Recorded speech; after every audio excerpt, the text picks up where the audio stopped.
नमस्कार. नमस्कार. आपण आज सातारा जिल्ह्यातील सोमर्डी या गावी आलेलो आहे, तालुका जावळी. तर आपले शेतकरी परमाने साहेब यांचे आपण कांद्याच्या प्लॉटवर आलेलो आहे. तर त्यांना आपण CBLचं ट्रायल डेमो दिलं, तर आपण त्यांच्याकडूनच विचारूया त्यांना काय रिझल्ट मिळाले ते. साहेब नमस्कार. नमस्कार. साहेब आपलं पूर्ण नाव सांगताय? माझं पूर्ण नाव मनोहर शामराव परमाने, कंपोस्ट सोमर्डी. बरं. तर साहेब 11 फेब्रुवारीला आपण आलतो डेमोचे ट्रायल घेण्यासाठी. तर त्यावेळेस आपण ह्या कांद्याचा प्लॉट, आपला हा जो दिसतोय कांद्याचा प्लॉट, तर ह्याला आपण CBLचा फवारणी दिली होती. बरोबर.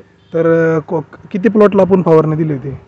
प्लॉटला 4 बेड मारले होते. ती निळी पाईप लावली ना, तिथपर्यंत मारले. तिथपर्यंत हे 4 बेड मारले. बरं. आणि लसणाचे 3 बेड मारले होते. बरं. आणि ऊसात भुईमुगात मारलं होतं. बरं. तर साहेब तुम्हाला, आपण आता ह्याच्या कांद्याच्या प्लॉटमध्ये थांबलोय, तर ह्यात तुम्हाला काय फरक जाणवला फवारण्यानंतर?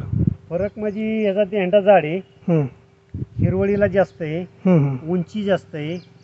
पडेल्या फळात उंची कमी दाखवते, देंडा बारीक दाखवतोय. बरोबर. म्हणजे हिरवळ जास्त आहे, उंच आहे, काळोखी पण वाढली, पातला आहे. तसेच परत लसणाची तशी सेम तशीच आहे. बरं बरं. तर मग एकंदरीत तुम्हाला काय वाटतं की दोन्हीत म्हणजे उत्पन्नामध्ये तुम्हाला फरक जाणवलं का? की अलीकडे जाणवल जरा कांदा बी आता जरा पोचले का दिसतोय असा. बरं बरं. अलीकडला प्लॉट म्हणजे तुमचं म्हणणं आहे की अलीकडला प्लॉट पण लवकर येईल, कांदा पोचलाय पण आधी? पोचला म्हणजे लागलाय पोचायला आता सगळं. अजून त्याचा सगळा रस उतरायचा आहे खाली. बरोबर. त्यामुळे आता काढणीच्या वेळेला बघू मग काय. चालेल सर, ठीक आहे. काढण्याच्या वेळेस आपण परत एक देऊ आणि काय उत्पन्न ते देऊ. चालतंय. धन्यवाद साहेब. धन्यवाद.